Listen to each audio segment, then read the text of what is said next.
KBC में करोड़पति पति। सूरज के जीवन का एक ही फंडा था कि मेहनत तो गधा भी करता है, घर बैठे जो कमाए समझदार वही होता है। इसीलिए उसने कभी नौकरी ही नहीं ढूंढी। इस बात से हालांकि उसकी पत्नी शिखा बिल्कुल भी अग्री नहीं करती थी, पर फिर भी सूरज को समझाना बेकार था। टीवी में कैसे बनोगे करोड़पति का ऐड देखकर उसे लगा कि बस अब तो घर बैठे ही वो करोड़पति बन सकता है, और उसके पीछे उसने अपने सारे सोर्सेस एक्टिव कर दिए। 2 हफ्ते में उसके कलीग के साले के पड़ोसी के बेटे का सोर्स निकलता है जो कि उसे शो में पहुंचा सकता है, और सूरज उससे मिलने चला जाता है। अच्छा, तो हमें मुकेश जी बता रहे थे कि आप हमें शो में पहुंचा सकते हैं। हाँ, उसमें कोई तकलीफ नहीं है। मैं कल अगर कोशिश करूँ तो इसी महीने में आपका नंबर आ जाएगा। अरे ये तो बहुत बढ़िया हो गया। अच्छा, वो सिलेबस और क्वेश्चन पेपर का कोई जुगाड़ है क्या? हैं? उसका तो कोई जुगाड़ नहीं है। तो वो वाकई में कुछ भी पूछ सकते हैं? हाँ, वो तो बच्चन जी पर है, जो पढ़ते हैं वो पूछ लेते हैं। पहली कोशिश फेल होने पर अब सूरज के सामने एक बहुत बड़ा सवाल था कि आखिर जवाब कहाँ से लाए। तब शिखा ने एक सजेशन दिया, क्यों ना सूरज अपने चचेरे भाई सुमित से मदद मांगे, जो कि यूपीएससी की तैयारी कर रहा था। हालांकि इतनी मेहनत करना सूरज को समझ में नहीं आता था, पर कोई और रास्ता ना मिलने पर वो आखिर सुमित से बात करता है। अरे सुमित, हमारा कैसे बनोगे करोड़पति के लिए सिलेक्शन होने वाला है। तुम हमें थोड़े चिट बनाने में मदद करोगे क्या? अरे भैया, चिट बनाए तो सालों हो गए, उसमें हमारा एक्सपर्टीज नहीं है, बल्कि आप बोलो तो हम आपकी पढ़ने में ज़रूर मदद कर सकते हैं। हट, कैसी अनाप शराब बातें कर रहा है तू। सूरज ने सुमित को मना तो कर दिया था, पर तैयारी करने के सिवाय कोई चारा उसे दिख भी नहीं रहा था।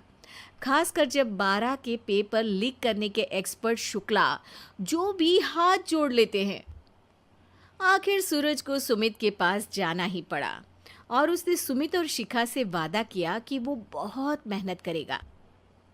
1 महीने की तैयारी के बाद फाइनल हुआ कि शो से 1 हफ्ते पहले एक ट्रायल खेला जाएगा, जहां पर सारे रिश्तेदार ऑडियंस की जगह पर होंगे और शिखा सवाल पूछेगी। दूर दराज से भी रिश्तेदार आकर हाजिर हो गए देखने कि आखिर कैसे बनेगा सुमित करोड़पति। सब कुछ सेट था, और इतने में सूरज आकर अपना स्पीच देता है। ये 1 महीना मेरे लिए आसान नहीं था, पर अपने भाई सुमित और अपनी पत्नी शिखा की मदद से मैं इतनी दूर पहुंच पाया हूँ। मेरे मम्मी पापा के आशीर्वाद ने भी बहुत साथ दिया है मेरा। मैं उम्मीद करता हूँ कि आज के शो में आप लोगों को बहुत मज़ा आएगा। साक्षी पहला सवाल पूछती है और पूरे कमरे में सन्नाटा छा जाता है। इंडिया में कितने स्टेट्स हैं? 3, सॉलिड, लिक्विड और गैस। अरे रुकिए, तो ऑप्शंस तो देने दीजिए। इतने में 5वीं कक्षा का चिंटू बोल उठता है। अरे क्या मामा, आप तो पहले सवाल पर ही आउट हो गए। अरे बेटा, पहला सवाल तो ट्रायल होता है ना। अरे तुम अब देखना। देखने जैसी बात तो थी ही। सूरज को इतना शांत किसी ने नहीं देखा था। कभी कभी तो लगता था मानो सूरज आंख खोलकर ही सो गया हो। मामा जल्दी करो प्लीज, कल सुबह पनवेल भी तो निकलना है। अरे हट, कंसंट्रेट करने दे मुझे। 3 सवाल में 3 लाइफलाइन खत्म हो चुकी थी, और अब चौथे सवाल पर भी सूरज का मौन नहीं टूटा। पर सूरज अभी भी हार मानने को तैयार नहीं था। उधर हर कोई सूरज को छोड़ सुमित को देख रहे थे। आखिर सुमित ने ही तो पढ़ाया था सूरज को। गजब बेइज्जती है यार। अरे बेटा, तो बाप का, दादा का, भाई का, सबका नाम बुड़वाएगा। अरे 3 लाइफलाइन ले ली तो भी तेरा कुछ नहीं होना है। अरे कोई इतनी बात करता है क्या शो पर?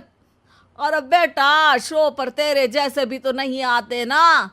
सूरज की ये जंग आखिर 1 घंटे बाद 5वें सवाल पर खत्म हो गई, जब उसने इंडिया के नेशनल बर्ड का नाम कहा, कौवा।